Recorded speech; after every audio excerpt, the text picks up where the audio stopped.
Hello and Namaskar. This is Uma Shankar Yadav. Welcome to Exploring the Unexplored. Today I have a guest, Karishma Chopra, who is a blue-blooded scribe in her own words, beautiful humanitarian poetess and hopeless romantic. She has done her BA in English literature and a HR professional. I'll be talking to her a lot of things in this 30 minutes episode. This will be in two parts. One will be in segment 1, which will have 5 questions. Again, we will have segment 2 as a rapid fire round. Sure. So, Karishma ji, in your own words, you say that you are a blue-blooded scribe. So, what do you mean by this?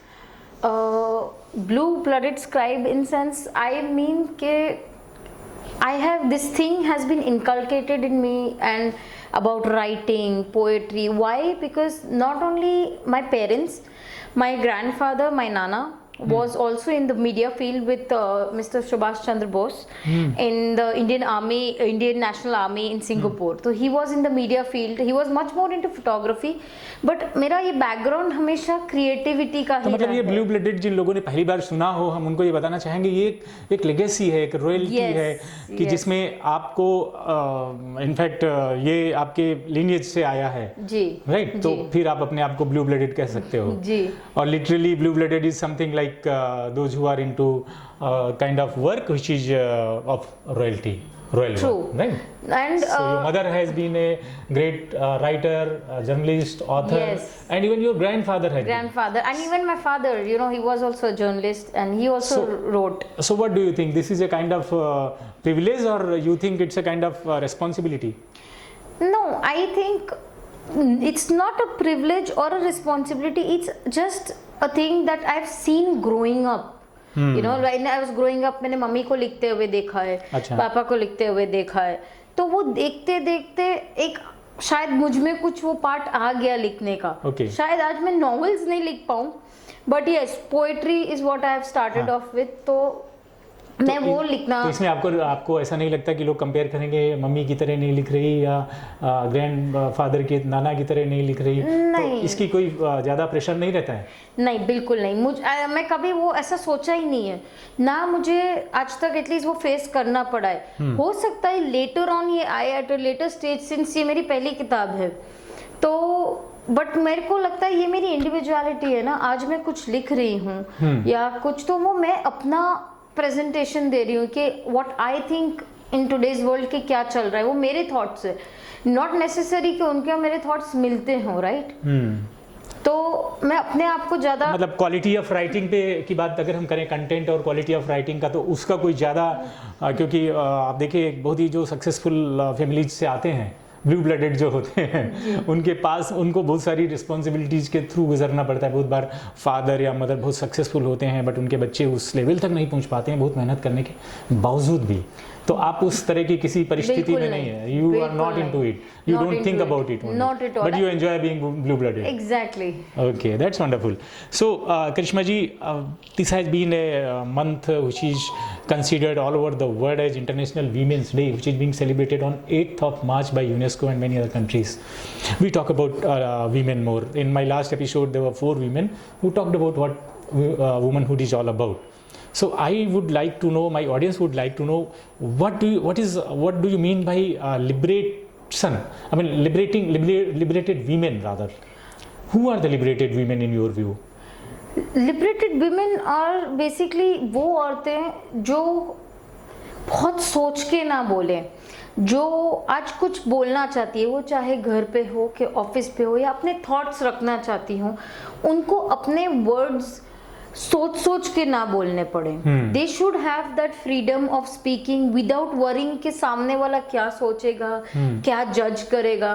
आज एक दुकान पे भी जाती हूँ और कुछ मांग रही हूँ तो उनको ये नहीं सोचना पड़े कि मेरे आजू बाजू 10 लोग हैं, मैं क्या मांग लूँ, कि क्या अपने आप को आपको ऐसा लगता है कि इस स्टेज में आप इतना पढ़ने लिखने के बावजूद भी ऐसा दिमाग में आता है कि लोग क्या सोच रहे होंगे, हम क्या बोल रहे हैं, ऐसा रहता है? ऐसा होता है क्योंकि बहुत बार होता है कि आप एक नॉर्मल सी चीज़ बताते हो, जैसे कि अगर आपको कुछ किसी को बोलना हो, अब वो चाहे घर पे हो या ऑफिस में हो, आप हमेशा ये सोचते हो कि ओह मेरे को शायद जज किया जाए मेरे थॉट्स को लेके, मेरे ओपिनियंस को लेके. तो ये लिबरेशन नहीं हुआ ना। तो True meaning women of- under constant vigil रहते हैं, आपको ऐसा लगता है कि they are being being- judged, they are yes, always being judged very for much, everything, very going to much. Offices, घरों में काम करते समय, Very कपड़े much. पहनते समय, दुकान में जाना या कहीं भी, तो they think that they are being judged and they are Very actually being judged और they think that they are being judged. No, they actually being judged, they are. क्योंकि आप अगर जैसे आज मैं हूँ, अगर आप नॉर्मल जीन्स पहन लो या लेट्स से शॉर्ट्स पहन लो, ओ ये तो बहुत फ्री माइंड है, अब ये जजिंग ही हुआ ना। आप कैसे, आप किसी को ऑलरेडी टैग दे रहे हो, ऐसे नहीं चलता। पर आपको क्या लगता है कि मेन के केस में ऐसा नहीं होता? लोग बोलते हैं कि नहीं ये तो ऐसे रहता है, वैसे रहता है, ये करता है, तो वो भी जज करने वाली जो एक मानसिक स्थिति होती है लोगों की, वो तो सबके लिए होती होगी। वीमेन थिंक मोर दैट उनके ऊपर ज़्यादा इसका असर पड़ता है, मेन के ऊपर कम जी, पड़ता है। कम ज्यादा की बात ही नहीं है। इट्स लाइक आज एक सिंपल सी चीज है, अगर एक आदमी नॉर्मल लेट्स से पान के गले पे जाता है, जी, उसको इतना जज नहीं किया जाएगा। आज अगर मैं ही वहाँ खड़ी हूँ और मान लो पानी भी ले रही हूँ, ओ लड़की खड़ी है वहाँ पे, क्यों खड़ी है, क्यों, इंसान हूँ, जा सकती हूँ, नेसेसरी नहीं है कि मैं कुछ और लेने Correct, जा रही correct. हूँ। तो हर चीज में ये जज करना खराब ये कहाँ बात से है। होता है, क्यों होता है समाज में, ये कहाँ से आया जज करना? ये ये सदियों से चला आ रहा है, कुछ सुधार हो रहा है या नहीं हो रहा है? ये चला तो डेफिनेटली सदियों से आ रहा है। सुधार की जो बात है, लोग कहते हैं कि नहीं अब हम भी मॉडर्न हो गए हैं, बट वो मेंटालिटी तो वो ही रही है। मॉडर्न शायद रहन सहन में हुए होंगे, फैंसी घर में रहते हैं, बट बात वही है कि बेटी को कहीं बाहर देख लिया तो जज, उसकी बेटी को कहीं और जैसे रिश्तेदार तो जज, हर चीज में क्यों जज करना? तो लिबरेशन कहाँ रही? आप मॉडर्न कहाँ से रहे? सिर्फ अच्छे घर में रहना तो मॉडर्न, लाइफस्टाइल में रहना तो मॉडर्न नहीं कहला सकते ना। तो थोड़ा सा इसी के बारे में और डिस्कशन कर लेते, क्योंकि बहुत अच्छी बातें आप कर रही हैं। तो आप जैसे जो यंग गर्ल्स हैं, those who are working in offices, they are educated, highly educated, if you think that modern today's liberation is something like this and in the good cities, modern cities, then women के जो बच्चियां हैं, जो लड़कियां हैं, women हैं, उनकी मनस्थिति कैसी होती है? How they keep themselves mentally fit well, because this can create mental sickness. Well ये डेफिनेटली मेंटल सिकनेस क्रिएट करता है। मैं ये नहीं कहती हूँ कि एक्सट्रीम केसेस में, बट जहाँ तक जैसे अगर आप मुझे ले लो, अगर मैं क्या करती हूँ, अगर मुझे कोई चीज़ डिस्टर्बिंग लगती है, I pen it down, I pen my Writing feelings is down. one of the way of yes, expressing your Yes. your emotions and bringing out toxicity. Definitely. Yeah. मैं मानती हूँ कि हर कोई किताब ना निकल पाए या निकाल पाए, या फिर पर they can maintain a personal diary, they can make a. तो योर बुक में भी वन ऑफ द थिंग्स है, इसमें आपने बहुत सारी Yes. बातें लिखी हैं। Yes. आज की मैंने पढ़ा आपकी पोएट्री जो बताती है modern day woman, new age woman, yes, बहुत बढ़िया पोएट्री है, हमने उसको पढ़ा भी था। मैं आपके लिए एक दो लाइन अभी निकालेंगे, पढ़ेंगे उसके बारे में, पर उसके पहले हम और कुछ बातें करते हैं। अब आप, क्योंकि हमने बुक ले लिया हाथ में और बुक के बारे में बात कर रहे हैं, तो ये जो टाइटल है डन एंड डस्टेड, तो आपने क्या डन एंड डस्टेड कर दिया? मतलब हमें ऐसे जीवन जीना चाहिए क्या कि चलो आज का काम हो गया, डन एंड डस्टेड, अब इसको छोड़ो, आगे की बातें करें? तो इस किताब में आपकी जो 42 या 43 कविताएं हैं, उनके बारे में यही सारी बातें हैं जो आपने कर लिया, उनको छोड़ दिया। ये फ्यूचरिस्टिक व्यू भी है इसमें? नहीं, इसमें फ्यूचरिस्टिक व्यू भी है, okay, but done and dusted मतलब ये भी नहीं है कि जो आज कर लिया है वो खत्म। दिस इज मोर अबाउट के अपने लाइफ में, जैसे आज मैंने कुछ अचीव कर लिया है, हाँ. तो मुझे उस पे बैठे भी नहीं रहना ना, आगे और भी अचीव करना है। ये एक पॉजिटिव चीज है। लाइफ में कुछ हादसे भी होते हैं, कुछ अच्छी चीजें, कुछ बुरी चीजें, तो उन पे बैठे रहने से अच्छा you can be done and dusted with them and move on. आप आगे सोचो कि कैसे निकलोगे। बहुत लोग हैं जो एक चीज पे मतलब बैठ ही जाते हैं, दुखी होते तो दुखी ही होते, खुश होते तो मतलब आगे तो सोचते ही नहीं, बस मैं खुश हो गया। तो उससे बाहर निकलना मुश्किल हो बाहर जाता निकला है। तो आई बिलीव वो खुशी हो या कोई बुरी चीज हो, तो उसको आप पॉजिटिविटी में gate done and dusted with it, move forward. Yes yes. हाँ, मैं मतलब दिन के कार्य की बात नहीं कर रही हूँ कि अच्छा ये कर लिया चलो अगला दिन क्या है, बट मैं लाइफ इन जीवन के जो जनरल हादसे होते हैं, जो घटनाएं होती हैं, वो उन घटनाओं अच्छी को भी पीछे होती छोड़ते है, जाओ, बुरी भी होती है, उनको छोड़ो और आगे चलो। आगे चलो। तो And कुछ चीजें हैं जैसे कि आप जैसे नॉर्मल डे भी जी रहे हो, तो एक चीज हो गई, जैसे हम लोग कंपनीज भी बदलते हैं, ठीक है आपने खत्म कर लिया, let's get done and dusted, move ahead, right. So हर पड़ाव पार करना है ना, एक पे बैठे तो नहीं रहना। गेम्स में स्टेजेस होते हैं, लाइफ में भी स्टेज होता है। आपकी किताब में एक कविता मैंने देखी, द लकी गर्ल, एक पोएम है, इसमें किसको लकी मानते हो आप? Which girl is lucky in your view? किस तरह की लड़की को लकी मानती हो आप? लकी गर्ल इज जस्ट कि आज हम सब लकी हैं। आप अपने आप को कैसे लकी मानते हो वो आपके नजरिए में, like I am lucky, I have the best family, the best education, I have 2 amazing brothers, my mom, so मेरे लिए वो बहुत बड़ी बात है, आई एम वेरी लकी। तो मैं लक किस हिसाब से मानती हूँ, तो every girl is lucky, right. आप हो सकता है अच्छा लाइफ पार्टनर हो तो आप लकी हो, तो मेक, मतलब आपको अपनी लक अपने हिसाब से समझ लेना है कि whatever I have I am lucky, that is why I am exactly. हर चीज पे रोना कि ये मेरे साथ ही क्यों वाला आइडिया नहीं चलता है। ट्राई टू थिंक पॉजिटिव ना, कि क्या अच्छा हुआ, correct, oh I am lucky I woke up today, right. वही कितनी बड़ी बात है ना। तो let's find ourselves lucky like that. तो आपकी ये जो 43 पोएम्स हैं, who should read and why should read, what change they will get after reading this? Because मुझे तो बहुत फर्क पड़ा, मैंने कुछ पढ़ा कविताएं आपकी और मुझे बहुत अच्छी लगी और I learn a lot from this. तो who are your target readers? कौन किसको पढ़ना चाहिए इसको? See my target readers are not any specific age. आज ये किताब एक 18 साल की लड़की भी पढ़ सकती है या लड़का, और आज एक 60 साल का आदमी या औरत भी पढ़ सकती है, क्योंकि ये दोनों स्टेजेस ऐसे हैं ना लाइफ में। जैसे 18 ईयर का अगर कोई पढ़ रहा है, पता है टीनेज में चीजें होती है, तो they have to move on, तो they have to read as an inspiration कि let's get done and dusted, अभी आगे लाइफ है। और जब कोई 60 वाला पढ़ रहा है, तो they have already done and dusted with lot of things, बाल ऐसे सफेद नहीं हुए, so they will also get inspired कि अभी आगे भी है life. So it's not targeted to any audience, कोई भी पढ़ सकता है। बिल्कुल सही कह रहे हैं, हमने पढ़ा और मैं तो I am around 55, so I found all relevant poems and I could relate my self with these poems. तो अब मैं आपकी थोड़ी सी बायो के बारे में, प्रोफाइल के बारे में पढ़ रहा था, मुझे बड़ा इंटरेस्टिंग लगी आपकी profile. This is an all access pass into the musings of Karishma Chopra, a blue blooded scribe that we got it, now beautiful humanitarian poetess, beautiful humanitarian first, then poetess and hopeless romantic. आप इन चारों शब्दों को बताइए, ये आपकी व्यक्तित्व में किस तरह से समाये हुए हैं? ह्यूमैनिटेरियन तो नॉर्मल जैसे मैं हूँ, I don't want to, I don't fake my self, मैं जो हूँ मैं हूँ।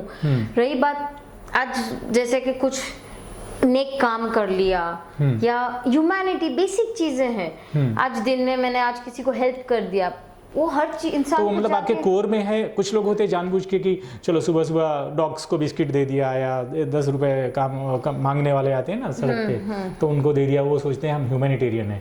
बट वो ह्यूमैनिटेरियन है आपके उस तरह के ह्यूमैनिटेरियन हो, या इवन 10 रुपए नहीं दिया तब भी you get a kind of feeling, sensitivity जो होती है लोगों के बारे में, which kind of humanitarian you are? You just give physically, that is also good, at least you are doing something even if you are not feeling it from inside. But still, but I would, in my view, I would think those who are feeling it, those who have the sensitivity, hopefully they are more humanitarian. So what kind of humanitarian you are? I feel a lot. मतलब मैं जब किसी को देखती हूँ, हो सकता है मैं उस टाइम पे मदद ना कर पाऊँ, पर मुझे yes, I feel empathy, not sympathy. I can feel that pain.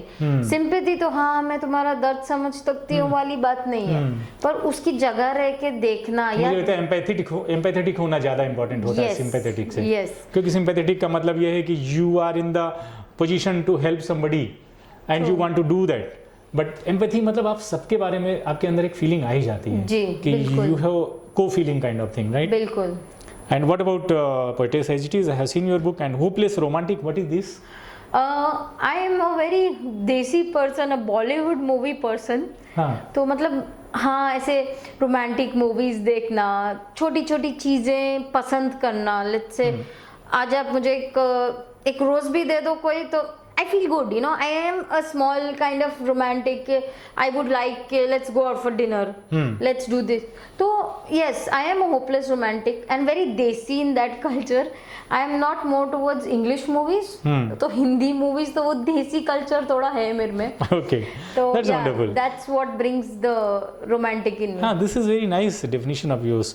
आगे भी आप लिखते हैं, experience the passion in the character and the imperfect perfection of a woman navigating over emotionally arid modern concrete jungle. मुझे ये तीनों word बहुत अच्छे लगे.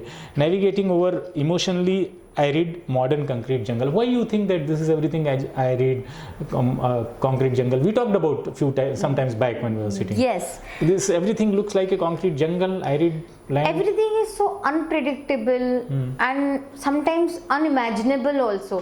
मतलब आज आप उठ रहे हो, क्या है, डे प्लान्ड आउट नहीं है, मतलब देश में क्या चल रहा है, कंट्री में क्या चल रहा है, कुछ तो इतना एग्जैक्टली कंक्रीट जंगल जैसा लगता है मेरे को कि it's not smooth like let's say express highway की तरह नहीं है. हाँ, इम्परफेक्टली परफेक्शन के साथ यू कीप नेविगेटिंग. आज आप जैसे कोई गांव में जाते हो, ठीक है, उबड़ खाबड़ रास्ते होते हैं, पर क्या करते हो, राइट लेफ्ट लेते हो, बार बार घूम के वही जगह पे आते हो, पर एट द एंड आप अपने मंजिल पे पहुंचते हो. जी बिल्कुल. हर चीज एक्सप्रेस हाईवे होना जरूरी नहीं है.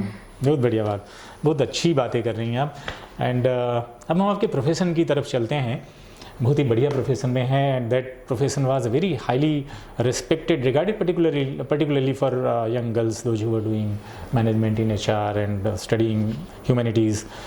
So do you like this profession? And one is this, and second is because we talk about education, literature, culture, art. So what kind of culture, what kind of literature, what kind of education is going on in colleges, universities? Because we are little concerned and worried about our youth, whether when they pass out from the universities and institutions as a management graduate or maybe simple graduate, art graduate, law graduate, are they employable? Are they straight away employable, or you being HR person, you have to polish them, train them, give them some kind of product training is a different thing, but as a person, as a cultural person which can fit into the culture of the company, do you find those kind of people are still it is lacking somewhere, and if lacking, why? So as HR as a profession, I love this profession क्योंकि रोज मुझे नए लोग देखने मिलते हैं. दो एक mundane life रहती है, ऑफिस जाना, घर आना, खाना, सो जाना, बट उसका सबसे अच्छा इफेक्ट ये रहता है कि मुझे रोज नए लोग देखने मिलते हैं. व्हेन वी आर हायरिंग, हर टाइम एक नया इंसान देखने मिलता है. आज जो वॉक इन करता है वो उसके बाद जो आने वाला उसके जैसा होना जरूरी नहीं है, राइट? हर टाइम कोई ना कोई नया. तो पर डे आपको करीब कितने नए लोग मिलते हैं ऑफिस में? मेरे को पर डे एटलीस्ट 7 से 8 नए लोग मिलते हैं. ओके. Yes. तो different character, different characters, different trades. Yes. And you are able to manage with those people. Yes, very much, very much. So ये है जो मुझे पसंद है मेरे काम के बारे में, to come across different people from different cultures, different backgrounds. It's not also कि एक पर्टिकुलर कल्चर से आ रहे, तो वो भी जानना समझना एक अलग ही बात हो जाती है. और रही बात आज की ग्रेजुएट्स की, लेट्स से फ्रेशर्स की, सो पहली बात तो मैं कोई नहीं होती हूँ कि उनको जज कर लूँ कि आर दे रियली केपेबल. मतलब मैं ऐसा एज ए पर्सन नहीं, एज ए प्रोफेशनल, कि आपको सपोज आपने रिक्रूट किया किसी को, you have to send him in the field, और you have to make him understand, make him और her understand the culture of the your company. So how much time it takes, और they readily are ready to fit in, or we need to do something in that? We do need to train them a lot because आज की जो education है, वो लोग क्या सोचते हैं कि हमने किताब पढ़ी, बस हो गया, मैंने पढ़ाई की है, मैंने एक पर्टिकुलर डिग्री हासिल की है. वो ये नहीं सोचते कि प्रैक्टिकल लाइफ थोड़ी अलग होती है. आपको मैं ऑफिस में ये आके नहीं पूछूंगी 2+2 क्या होता है, या फिर लेट्स से इकोनॉमी क्या है कंट्री की. करेक्ट. आपको आपने जो पढ़ा है और जो प्रैक्टिकली ऑफिस में करना है या जो ऑफिस के रूल्स है वो लागू होते हैं, राइट। तो आपने कभी अपने इंटरव्यूज के दौरान प्रिलिमिनरी या मे बी फाइनल स्टेज में किसी कैंडिडेट को इसलिए रिजेक्ट किया है कि उसके कपड़े ठीक से नहीं पहने था या बात करने का तरीका ठीक नहीं था? कितने लोगों को करते हो आप ऐसे? मैं इनफैक्ट ये लास्ट स्टेज तक जाने ही नहीं देती हूँ। मेरा रिक्रूटमेंट का तरीका ही थोड़ा अलग है। I believe not to waste time on a candidate जो या तो आपके इंटरव्यू के लिए लेट है, अनलेस बहुत जेन्युइन रीजन है, या फिर लगता है कुछ लोग होते हैं जो एक्सक्यूज बनाते हैं। अब वो हमको समझना है एज अ रिक्रूटर कि क्या जेन्युइनली प्रॉब्लम है या वो टाल रहा है या कुछ और ऑफर मिला है। तो अगर ऐसा होता है तो मैं आगे तक जाने भी नहीं देती हूँ।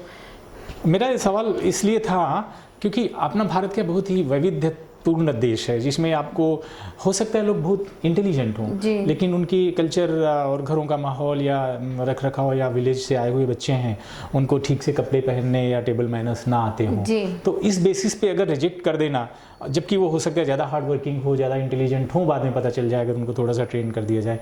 But we are not trainer here, we want job. आपके हिसाब से आपके लोग बोलते हैं कि नहीं, आप हमें ऐसे लोग जो हमें इमीडिएटली काम कर लें, हमको यहाँ पे उनको ट्रेनिंग सेंटर नहीं खोल के बैठे हैं। तो how you balance those things? Do you find कि कुछ जज कर लेते हो कि चलो यार इसको थोड़ा सा मेहनत करके ठीक कर लेंगे, लेकिन ये बाद में हो सकता है अच्छा प्रोडक्ट निकले? सी एज अ एचआर मेरा थोड़ा तरीका ऑफ हायरिंग डिफरेंट रहता है। ओके। मैं मेरे हर कैंडिडेट को ऑन कॉल लेट्स से बोलती ही हूँ कि you know please wear formals, या यू नो आप ऑफिस आ रहे हैं, तो मैं ऑलरेडी समझ जाती हूँ कि उसको क्या कैसा इंसान है या क्या है, बिकॉज ऑन कॉल समझ आ जाता है। तो मेरे को जहाँ लगता है कि नेसेसरी है तो मैं बता देती हूँ कि नहीं आप फॉर्मल्स पहन के आइए, एंड आप यू नो इंटरव्यू के लिए आ रहे हैं तो बी लिटिल वेल ड्रेस्ड। अब वेल ड्रेस्ड तो हम नहीं बोल सकते, बट एक अच्छे तरीके से बोलना के फॉर्मली आइए। मतलब जब इनवाइट करते हो तभी बता देते हैं। अगर नहीं बताए तो वो कुछ भी पहन के आ जाते हैं? नहीं, आज तक बहुत कम केसेस ऐसे हुए हैं, अनलेस वो कुछ होते हैं ना जो अपने आप को कूल डूड टाइप समझते हो, बाकी नहीं ऐसे केसेस जो सीरियस हैं वो दे वांट जॉब। वो want a job. I think now ये चीज तो बहुत कॉमन हो गई कि अब तो लोगों को पता है कि इंटरव्यू के लिए जाना है तो कैसे कपड़े पहनने। इतना तो हम लोग शायद प्रोग्रेस कर ही चुके हैं जी। बट हाँ, होते हैं एक आध, तो उनको तो मैं हो सकता है फिर समझ भी लेती हूँ। एक बॉडी लैंग्वेज होता है, आप कैसे बैठे हो, कैसे बात कर रहे हो, I gauge them on that, and then of course अगर आगे बढ़ना और लगता है कि नहीं अच्छा, एंड ऑफ कोर्स मैं एक टाइप ऑफ कॉर्पोरेट ट्रेनिंग भी देती हूँ जब जरूरत होती है। मेरा खुद का मैंने एक मॉडल बनाया ऑफ कॉर्पोरेट ट्रेनिंग। पर्सनलाइज्ड या कंपनी की तरफ से आपका खुद का? नहीं, मेरा पर्सनलाइज्ड है। लाइक कॉर्पोरेट एटिकेट्स हैं, बेसिक चीजें हैं कि ऑफिस में कैसे रहना, कैसे बात करना, आपका हर कॉल कितना इंपॉर्टेंट है, क्लाइंट के साथ कैसे बात करना। तो आई मेक श्योर अगर मुझे लगता है, और सामने वाला विलिंग भी होना चाहिए, ऐसे नहीं कि मुझे सब आता है वाला एटीट्यूड नहीं होना चाहिए। लर्निंग एटीट्यूड होना चाहिए जी। लर्निंग एटीट्यूड हो तो उसको समझाने और सिखाने में भी अच्छा लगता है कि समझ रहा है कोई। अच्छा, ये बताइए आपकी कभी कभी आप जॉब दे देते हो लोगों को तो उसकी बड़ी खुशी मिलती होगी, चलो किसी को जॉब मिल गई है, यू फील सेटिस्फाइड। और कभी कभी किसी को जॉब के लिए रिजेक्ट भी करना पड़ता है, मतलब रिजेक्शन ज़्यादा ही होते होंगे करीब करीब। रिक्रूटमेंट तो एक की जगह 5 लोग आते हैं अपने देश में, बेरोजगारी तो है ही है। तो दोनों में कभी आपको कुछ खुशी और दुख होता है? कुछ एक आध कैंडिडेट्स रहे हैं जो बहुत टफ डिसीजन होता है कि मुझे लगता है कि नहीं ये इतना अच्छा है, पर शायद मैनेजमेंट को ना लगता हो। तो आपके ऊपर भी प्रेशर रहता है कि हमें प्रॉपर देना है, नहीं तो लोग बोलेंगे you are being emotional, you are not. Exactly. But then कहते हैं ना, एचआर ना दोस्त बन सकता है ना बहुत स्ट्रिक्ट टीचर की तरह रह सकता है। तो you have to be in between। कहते हैं ना, you have to be firm but not angry and not you know strict। harsh नहीं रहना। harsh नहीं रहना। तो I be firm with my decisions। हाँ, कुछ लगता है कि यार उसको मिल जाता जॉब तो अच्छा रहता, बट जैसे एक डॉक्टर का प्रोफेशन होता है ना, खुद के रिलेटिव्स पे सर्जरी करना और एक्चुअली किसी और पे करना, तो एचआर का भी कुछ ऐसा ही होता है। तो कुछ चीजें जाने satisfying job. You must be thinking कि चलो I'm giving at least training some people, giving job to some people. So at the end of the day you must be feeling happy. This is something like satisfying job. और हमारा अगला सवाल इसी से जुड़ा हुआ है कि अगर आप HR नहीं हो तो क्या 5 साल बाद क्या करने वाले हैं? अगर मैं एचआर नहीं होती, I am very much into photography and I love cooking. अच्छा, यस, मुझे आई तो थिंक कुछ है कभी प्रोफेशनल शेफ बनने का इरादा या प्लान? प्रोफेशनल शेफ का तो ऐसे कोई प्लान नहीं है, बट पता नहीं कब हो जाए ये बात।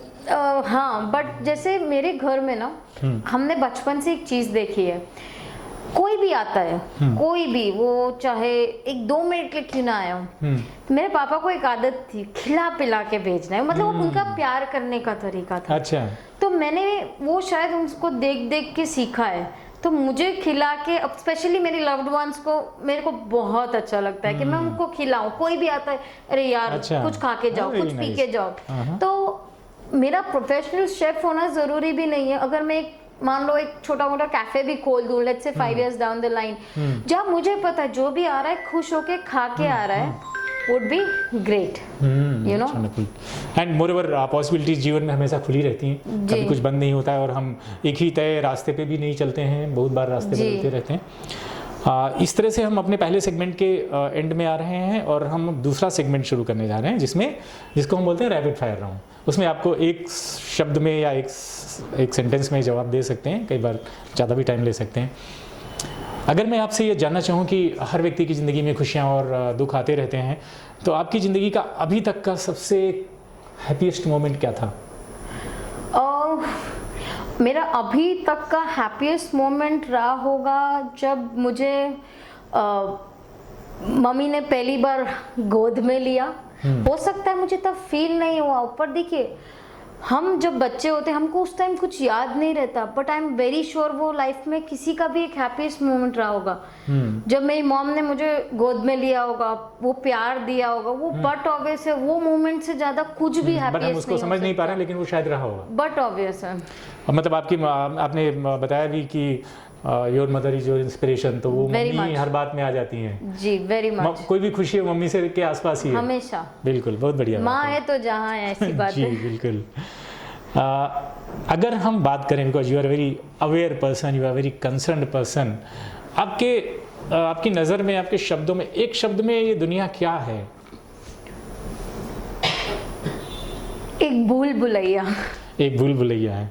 हम भटकते रहते हैं, कभी हम भटकते रहते हैं, गिरते रहते हैं, खो जाते हैं रास्ते, कभी शायद हफ्ते तक, महीनों तक नहीं मिलते, पर वहाँ बैठ के हार मानना सही बात नहीं है, और घूमते रहो कि कहाँ से बाहर निकलना है। ये एक भूल भुलैया है, भूल भुलैया। क्या बात है, बहुत बढ़िया जवाब है आपका। हमने बात कर लिया है, if suppose you had not selected HR as your first profession, तो क्या हो सकता था? Again I would have said कि मेरा कैफे होता, और मैं वेरी मच इनटू मतलब आपके अंदर एंटरप्रेन्योरशिप के कीड़े हैं बहुत। मैं मानती हूँ अगर आज मेरा खुद का बिजनेस होता, आई would have done way much better. मेरे को करना है, मुझे एक विश्वास है कि जिस दिन खुलेगा it would be the best. तो हाँ, आपको खिलाने की आदत है, ये तो पीपल विल बी हैप्पी। वो मेरा प्यार करने का तरीका है, जताने का तरीका है प्यार। जब आप ये कविताएं लिखती हैं, आपने बोला कि हम कई बार बहुत सारी बातें बता नहीं सकते हैं, एक्सप्रेस नहीं कर पाते हैं, तो हम पेपर में लिख देते हैं। मैं एक डायरी ऑफ यंग गर्ल पढ़ रहा था, एन फ्रैंक, उसमें यही वो अपनी फ्रेंड मान लेती है, एक इमेजिनरी फ्रेंड के नाम लेटर लिखती रहती है ड्यूरिंग दैट नाजी होलोकॉस्ट, अंदर रहती है वो, और फिर उसने पूरी कहानी लिखी। उसने यही बताया कि जब हम किसी बड़ी परिस्थितियों से गुजर रहे हों तो हम उनको कीप राइटिंग, तो आपके अंदर की जो नेगेटिविटी है, आपकी जो बातें हैं, एटलीस्ट पेपर में आ जाएंगी, तो आप काफ़ी फ्री हो जाओगे। तो बीइंग ए पोएट, अगर आप बताना चाहें कि बीइंग ए पोएट क्या फ़ायदे होते हैं? बीइंग अ पोएट फ़ायदे ये रहते हैं ना कि आप एक्सप्रेस अच्छी तरह से कर पाते हो। देखिए, ऐसा नहीं है कि आप नॉवेल में एक्सप्रेस नहीं कर पाते हो, बट नॉवेल ज्यादा डिस्क्रिप्टिव रहती है और टाइम ज्यादा लेता है, टाइम लेती इसमें है। आप दो लाइनों में, 5 लाइनों में, 2 शब्द पूरी दुनिया हिला सकती है और डिस्क्राइब कर सकती है, लोग को पूरा मतलब चेंज कर सकती है, उनका थॉट ऑफ परसेप्शन। मतलब कहते हैं ना, हमारे कवि जो थे पुराने। तो आपको कोई कविता याद आती है जिसने कि आपके जीवन में बहुत बड़ा परिवर्तन ला दिया हो? एक आध लाइन, 2 लाइनें जो जिनसे कि आपके जीवन में आपने सुना और सुनने के बाद अच्छा ऐसा होता है। हिंदी फिल्मों के गाने हैं, अंग्रेजी फिल्मों के, या whatever, if anything, any line has change your life, कुछ ऐसा हुआ है जीवन में? जीवन में देखिए, नो पर्टिकुलर पोएम पर आपको कोई इमेज, कोई इंस्पिरेशनल हिंदी गाने या मतलब किसी भी भाषा के गाने हैं जो आपको बड़ा इंस्पायर करते हैं कि आप मैं जिंदगी के क्या भुलाता चला गया है, ऐसा समथिंग लाइक दिस, जब आप किसी तरीके में तकलीफ में आते हैं, हम गमों को भुलाता चला गया, जो मिल गया को धुएं में हर फिक्र को धुएं में उड़ाता चला गया, जो मिल गया उसे मैं मुकद्दर समझ लिया, this kind of inspirational songs. Because जब हम किसी तरह की परिस्थितियों में होते हैं, then we remember that is what the power of poets are. Like poets की ये पावर है कि आपको एक लाइन ही आपका जीवन बदल देगी, आपको दुखों से निकाल के खुशियों की जिंदगी में डाल देगी। इंस्पिरेशन के तौर पे तो नहीं, पर एक गाना था और है इनफैक्ट जो मेरी मम्मी मेरे को हमेशा डेडिकेट करती है, उसका नाम है फैली हुई है सपनों की बाहें। उसमें ये जताया जा रहा है कि इंसान की सपनों की बाहें कैसे फैली हुई है, मतलब कि चल दे कहीं दूर। मतलब मेरी मम्मी चाहती है कि मैं भी आगे जाके कुछ बनूं, अपनी फ्रीडम महसूस करूं, आई शुड लिव फ्रीली। तो हो सकता है मैं शायद वो स्टेज पे नहीं पहुंची हूँ, पर यस वो गाना मुझे काफ़ी इंस्पायर करता है। जब मुझे लगता है थोड़े लोज आ रहे हैं, I listen to that and think कि अच्छा मेरी माँ चाहती है कि मैं ऐसा बनूं, मुझे आगे चलते जाना है। ये सभी लोगों के लिए है कि कवियों की और कविताओं की, लिखने वालों को और इवन जो पढ़ने वाले हैं, सबके लिए जो कविताएं हैं उनका इतना बड़ा महत्व है। इस किताब में भी हैं, डन एंड डस्टेड में बहुत सारी कविताएं जिनको पढ़ के particularly young girls and young लोगों को बहुत ज़्यादा इंस्पिरेशन मिलेगी, इसलिए लोग पढ़ना चाहिए लोगों को। अब क्योंकि हम बीइंग वुमेंस डे मंथ, एक सवाल और आपसे पूछना चाहेंगे इसी बारे में कि हम कई बार हमने बहुत सारे यंग गर्ल से, वीमेन से बातें किया है, इंटरव्यूज़ लिए हैं, बहुत बार हमने पूछा कि आपको कभी ऐसा महसूस हुआ जीवन में अभी तक के कि शायद लड़की ना होती तो अच्छा होता, या लड़की हूँ इसलिए ये बहुत अच्छा है। बहुत बार मैंने बातें किया तो बहुत सारे लोगों ने बोला कि नहीं, हमें जीवन में कभी ऐसा महसूस नहीं हुआ कि I am girl, I should have been a boy और मैन और वट एवर इट इज़। तो आपको क्या लगता है कि वुमन होने के फ़ायदे क्या हैं? What is essence of being a woman? कभी कुछ दुख होने की बात है या सारी खुशियाँ हैं या सारी दुख हैं, सारी क्या लगता है आपको? देखिए, उतार चढ़ाव तो सब जीवन में आते हैं, ऐसा नहीं है कि मर्दों की लाइफ में उतार चढ़ाव नहीं आते हैं, राइट?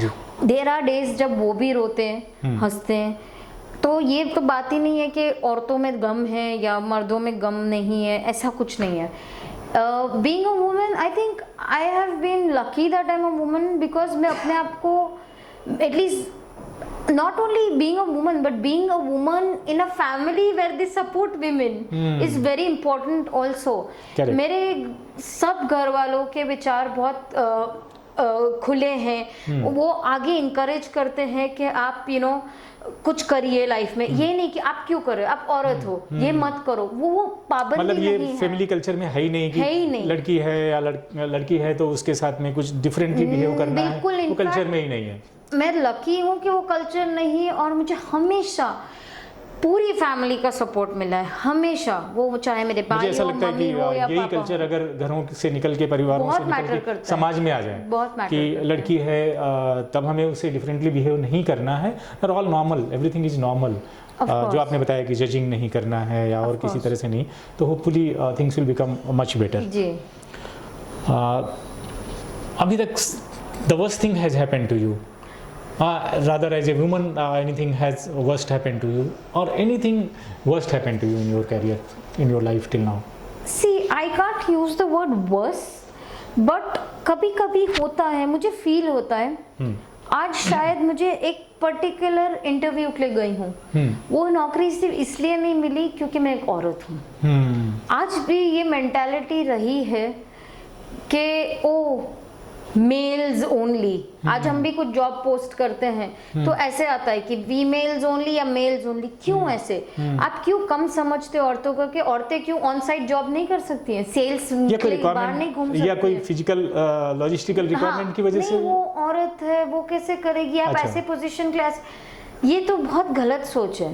हो सकता है कि एक आध बार ऐसा भी हुआ हो कि मैं कभी कोई इंटरव्यू दिया और जस्ट बिकॉज मैं एक औरत हूँ मुझे वो जॉब ना मिली हो, यहाँ पे आपको बुरा लगा होगा। या तो यस वो रहा है कि औरत है और मर्द से बेटर नहीं कर सकती वाली मेंटालिटी थोड़ी। तो बड़ा दुख होता होगा, बड़ा। और जब किसी चीज़ का सॉल्यूशन नहीं होता अपने हाथ में तो और बड़ा दुख होता है जी, कि इस बात को हम कैसे समझाएं किसी को, कैसे समझाएं, कैसे खड़े कि रहे सच हम के शायद लिए। ज़्यादा अच्छा कर लेंगे लेकिन अब इनको हम समझा नहीं सकते। प्रूफ कैसे कर Proof ले कैसे जब तक करें? हायर नहीं जब मौका नहीं मिला तब तक मौका proof ही नहीं है। मिला। यहाँ पे ज़्यादा दुख होता है। जी, ये चीज़ें कई बार- मौका चाहिए ना अपने आप को एक्सप्रेस करने जी का बिल्कुल बिल्कुल, बस या प्रूफ करने का। वो सही बात कह रही हैं आप। अगर हम अगली बात पूछें आपसे, क्योंकि आपकी हमने किताब पढ़ी, बड़ी फिलोसॉफिकल लगी और आपने जीवन के बारे में ज़्यादा बातें लिखी जी। हैं, लाइफ को हर एंगल से देखा है, उसके हिसाब से लिखा है आपने। तो आपके हिसाब से जीवन क्या है? What is life? Life is basically something to live king size. पर देखिए उतार चढ़ाव आते हैं, पर जब आपके लाइफ में लो टाइड्स आते हैं ना, उसको केवल लो ना समझिए, उसको अपना सबसे हाईएस्ट टाइड बना के ऊंचे आइए। It's not a compromise it ना, can not be life is not a compromise कि हर जगह कॉम्प्रोमाइज करते रहना है। आज आप कोई चीज से ना खुश हो कि यार मुझे वो नहीं वो मिला होता, आप ये सोचो ना कुछ तो मिला है, उसमें खुश रहो, उससे कुछ केवल अच्छा बनाइए। तो अब वो करिए। अगर मैं बोलूंगी कि मुझे आज ये व्हाइट मग क्यों मिला, ब्लैक क्यों नहीं, ब्लैक मेरा फेवरेट कलर है, तो मैं ये सोचूंगी यार व्हाइट मग है, इसको मैं और कुछ क्रिएटिव कर सकती हूँ। प्लेन बोर्ड जैसा है, मैं अपनी खुद की ड्राइंग बना सकती हूँ। केवल ये लाइफ है, आपके लोएस्ट उतार को या फिर मतलब आप ऐसे देखते हो कि ये आधा भरा हुआ है? जी, आधा भरा हुआ है, आधा खाली नहीं है, पर आधा कम भरा से कम हुआ है। पानी तो है पीने आधा के लिए, भरा प्यास है, बुझाने के लिए, वो सोचिए ना। जी बिल्कुल। तो वो बहुत इम्पोर्टेंट है। तो यू थिंक हर जगह कहाँ से उसमें अपने लिए पॉजिटिविटी निकाली जा सके, अपने लिए जी। फायदे की बातें निकाली जा सके, दैट इज लाइफ। क्योंकि वही एक तरीका है कि आप अपने मेंटल स्टेट को स्टेबल रख पाएंगे इस उतार चढ़ाव में। ऊपर से आज जैसे एटमॉस्फेयर चल रहा है, माहौल है, अपने आप को बिल्कुल स्ट्रेट फॉरवर्ड रख पाएंगे। आई थिंक यही चीजें हैं जो आपको सेन रखती हैं, वो बहुत इंपॉर्टेंट है। आपने बताया कि आप 7th स्टैंडर्ड से 10th स्टैंडर्ड तक हॉस्टल में रहे हो, जी और जनरली हॉस्टल में बच्चे रहते हैं तो बड़े स्ट्रांग हो जाते हैं मेंटली, कई बार जी। अच्छे गुण भी आ जाते हैं, खराब गुण भी आ जाते हैं। तो how would you what will be your advice for teenagers कि उनको हॉस्टल में रहना चाहिए, नहीं रहना चाहिए? What are advantages and disadvantages? देखिए उनको डेफिनेटली हॉस्टल की चीज़ ही ऐसी है कि एक्सपीरियंस करना कुछ अलग ही बात होती है। आई मीन आपने एक्सपीरियंस पर किया उस एज हो। में कुछ एक्सपीरियंस ऐसे उस तरह के कर पाते हैं या दिन भर रोते रहते हैं, हंसते रहते हैं? नहीं कर पाते हैं, डेफिनेटली कर पाते हैं। समझ आ देखिए, जाती है तब तक। मैं ये मानती हूँ ना, वो एक ऐसा स्टेपिंग स्टोन है कि आपको अपनी फ्रीडम मिल रही है। आप घर के एक 4 दीवारी से बाहर अकेले जा रहे हो at a very young age, जो आज के इंडियन कल्चर में बहुत कम होता कम है, है। बिल्कुल कम है। तो आप उसका केवल सिर्फ फायदा ना उठा के अच्छा मम्मी पापा है नहीं, लेट्स हम कुछ भी बुरा कर सकते हैं। आप ये सोचो कि आपको फ्रीडम मिल रही है तो आप क्या चेंजेस ला सकते हो, क्या अपनी लाइफ में नया सीख सकते हो। ऐसा भी नहीं ना स्कूल से आए, बैडमिंटन क्लास गए, घर आए, होमवर्क किया, सो गए। आप खुले में हो, किसी का प्रेशर नहीं है, तो उसका फायदा सही तरीके से उठाइए, ना ही गलत तरीके से। फ्रीडम है, बहुत अच्छी बात है, उसका सही इस्तेमाल करोगे तो आगे ही बढ़ोगे, कुछ सही सीखोगे तो। बहुत बढ़िया। I have last but one question with you. So अगर आपको पूरी अथॉरिटी दे दी जाए कि आपके पास में सारी पावर है, आपको वीमेन के बारे में एक चीज़ चेंज करना है, वीमेन के बेटरमेंट के लिए, फ़ायदा उनका हो, तो क्या करेंगी? You have full authority to change. What is one thing you want to change? I had full authority to change something would be अगर आज आप मेरे प्रोफेशन के रिलेटेड ही देख लो, एक तो इक्वल पे राइट्स, आजकल बहुत चर्चा चल रही है इस बात के Okay. बारे में, एंड आई बिलीव ये बात है। मुझे लगता है कुछ औरतें इतनी स्किल्ड हैं कि definitely they should get equal pay rights compare to men और मे बी मोर। बट वो एक, मैंने जैसे आपको पहले भी कहा कि वो मेंटालिटी कि अरे औरत है ये क्या कर पाएगी, वो मेंटालिटी चेंज करना, वो चीज़ों को प्रूव करना, Correct. ये मैं चेंज कर पाऊंगी। तो मतलब करना इक्वल पे, चाहूंगी। क्योंकि फाइनेंस एक बड़ी चीज़ होती है, बहुत ही। पैसा सबसे बड़ी बहुत चीज़ है ही। इक्वलिटी लाने में। बहुत ही। तो सबसे पहले हम पे के बारे में करना चाहते हैं। It's wonderful answer. क्यों हम यही सोचते हैं क्योंकि कि पैसा है तो- आदमी कमाता है, अरे आदमी ने लाया होगा। आज औरत दुकान में 4 चीज लेने जाती है तो दुकान वालों की भी मेंटालिटी क्या होती है, पक्का पति कमाता होगा, इसलिए तो आई है शॉपिंग के लिए। ऐसा क्यों? आज क्यों उनका खुद का नहीं हो सकता पैसा? उनने खुद नहीं कमाया हो सकता?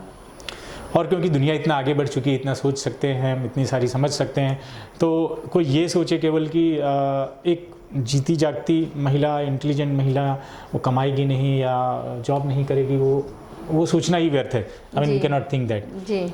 तो हम तो क्योंकि आज हम आपका जो आपसे जो बातचीत कर रहे हैं, आपकी हम किताब के बारे में, डन एंड डस्टेड के बारे में बात कर रहे हैं, एज ए पोएटेस बात कर रहे हैं, तो अभी हम आपसे नेक्स्ट क्या उम्मीद करें, क्या आने वाला है आपका और कब आने वाला है?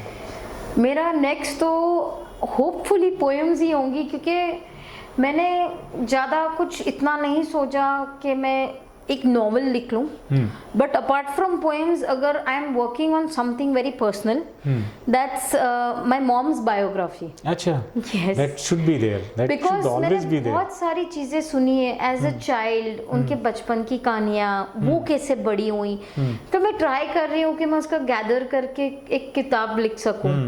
तो होपफुली उसमें बहुत टाइम लगेगा, because it's very close to my heart. And तो डेटा मिलना मुश्किल होता है? डेटा तो है मेरे पास, मेरी मॉम है, स्टोरीज सुनती रहती हूँ, इंसिडेंट्स सुनती रहती हूँ, ट्राई करती हूँ जितना हो सके उसको लिख सकूँ घर जाके। बट यस, उसको पूरा कलेक्ट करके एक बुक में लाना is going to take some time, but hopefully होगा ज़रूर। तो कौन सी भाषा में आप अंग्रेजी में ही लिखना चाहेंगी और कोई भाषा में भी कभी लिखेंगी? Which one is, where are you expert? In English, Hindi, Gujarati और एनी अदर लैंग्वेज? बात एक्सपर्ट की नहीं है। अब पता है क्या है, वो बचपन में हमको इनकलकेट किया जाता है ना, इंग्लिश में बोलो, इंग्लिश में लिखो, प्लीज टॉक इंग्लिश। स्कूल में भी तो बोलते हैं। क्यों ऐसा बोलते हैं? वो होता है, इंग्लिश स्कूल्स में भी होता है कि आप इंग्लिश में बोलो, why are talking in Hindi. तो इतना इंग्लिश हो गया है। पर इंग्लिश को इतना क्यों महत्व दिया जाता है? मैं ये जस्ट जानना चाहता हूँ आपसे। मुझे लगता है कि that is the next language. आज बेसिक हम भी हायर करते हैं और इंग्लिश नहीं आता तो शायद हम झिझकते हैं लेने के लिए, क्योंकि हर जगह कम्युनिकेशन की भाषा हो गई है बहुत, और ग्लोबल भाषा हो गई। आज किसी को कोई लैंग्वेज आती इन सब चीज़ों में तो ठीक है, लेकिन अगर इंग्लिश को कल्चर से जोड़ के देखने लगते हैं लोग तो थोड़ी समस्या हो तो जाती है। समस्या होती है, क्योंकि इंग्लिश जरूरी नहीं है कि आप कल्चर्ड हो, जी। इंग्लिश आती है इसका मतलब कल्चर, इसलिए हमें ये ध्यान रखना है इंग्लिश कम्युनिकेशन की भाषा के लिए ठीक है, कल्चर से मत जोड़िए उसको। हालांकि अगर आप गानों की बात करोगे तो मैं तो हिंदी गाने ज्यादा प्रेफर करती है, इंग्लिश बिल्कुल भी नहीं। वो हिंदी गानों में जो फील है ना, वो इंग्लिश गानों में तो नहीं है। एक आध ठीक है, बट नहीं, हिंदी गाने हैं। करिश्मा जी, थैंक यू सो मच। आपसे बात करके मुझे बहुत कुछ सीखने को भी मिला, बहुत सारी नई बातें सीखने को मिली। एंड मैं अपने सारे दर्शकों को बोलूँगा कि इनकी किताब डन एंड डस्टेड जो बिर्च बुक्स ने पब्लिश किया है, इसको पढ़ना चाहिए। और इसमें बहुत सारी जीवन से संबंधित इंग्लिश में कविताएं हैं, बहुत कुछ सीखने को मिलेगा। इनके खुद के अनुभव हैं इसमें, इनके एक्सपीरियंस है, इनका एजुकेशन है, इनकी फैमिली के सारे जो सीख के आई हैं वो चीज़ें यहाँ देखने को मिलेंगी। तो थैंक यू सो मच। ये प्रोग्राम हमारा अहमदाबाद इंटरनेशनल लिटरेचर फेस्टिवल के यूट्यूब चैनल, दैट इज़ www.youtube.com/c/अहमदाबाद international literature festival, Ahmedabad international literature festival के Twitter handle that is HMLitFest and Facebook page Ahmedabad international literature festival पे अवेलेबल रहेगा हमेशा। आप इसको कभी भी देख सकते हैं। और I wish you all the very best Karishma ji for coming here and talking to me, खुल के बातें करने के लिए, सही ऑनेस्ट जवाब देने के लिए। अगले हफ्ते हम फिर किसी ऐसे ही व्यक्तित्व को लेके आएंगे और अपने दर्शकों को नई बातें पहुंचाएंगे, जो हमारे इस प्रोग्राम का मकसद है, एक्सप्लोरिंग द अनएक्सप्लोर्ड। हमने बहुत सारी अनएक्सप्लोर्ड बातें करिश्मा जी से आज की, ऐसे नेक्स्ट वीक भी करेंगे। तब तक आप ज़रूर देखिए हमारा प्रोग्राम यूट्यूब पे, ट्विटर पे, फेसबुक पे, exploring the unexplored. Thank you.